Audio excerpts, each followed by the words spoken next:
بسم اللہ الرحمن الرحیم۔ السلام علیکم ویورز، آج میں آپ کو ایک ایسے صحابی کے بارے میں بتاؤں گی جنہوں نے ایک بھی نماز نہیں پڑھی لیکن وہ جنتی ہیں۔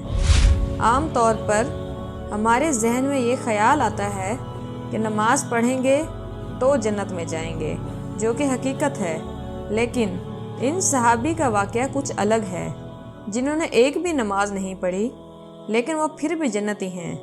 ان صحابی کا ایسا کون سا عمل تھا جس کو کرنے سے بغیر ایک بھی نماز پڑھے وہ جنتی ہیں، یہ میں آج آپ سے شیئر کروں گی۔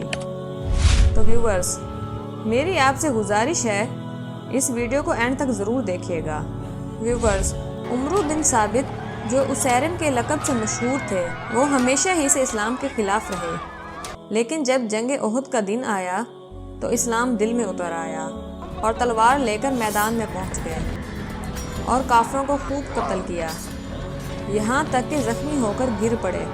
لوگوں نے جب دیکھا کہ یہ تو اسیرم ہیں تو وہ بہت حیران ہوئے اور انہوں نے پوچھا کہ اے عمرو، تیری اس لڑائی کا کیا مقصد تھا؟ اسلام کی محبت یا قومی غیرت جاگ اٹھی تھی؟ اسیرم نے جواب دیا، اسلام کی محبت غالب ہوئی، میں ایمان لایا اللہ اور اس کے رسول پر اور مسلمان ہوا اور تلوار لے کر رسول اللہ صلی اللہ علیہ وآلہ وسلم کے ساتھ آپ صلی اللہ علیہ وآلہ وسلم کے دشمنوں کو قتل کیا، یہاں تک کہ مجھ کو یہ زخم پہنچے۔ انہوں نے یہ بات ختم کی اور شہید ہو گئے، بلا شبہ وہ اہل جنت سے ہیں۔ حضرت ابو ہریرہ رضی اللہ تعالیٰ عنہ فرمایا کرتے تھے کہ بتاؤ وہ کون شخص ہے کہ جو جنت میں پہنچ گیا اور ایک بھی نماز نہیں پڑھی؟ وہ یہی صحابی اسیرم ہیں۔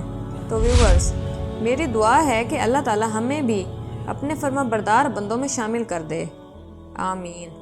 امید ہے کہ آپ کو یہ واقعہ پسند آیا ہوگا، تو میری ویڈیو کو لائک کرنا اور میرے چینل کو سبسکرائب کرنا مت بھولیے گا۔ چلتی ہوں، ملتے ہیں انشاءاللہ نیکسٹ ویڈیو میں۔ اللہ حافظ۔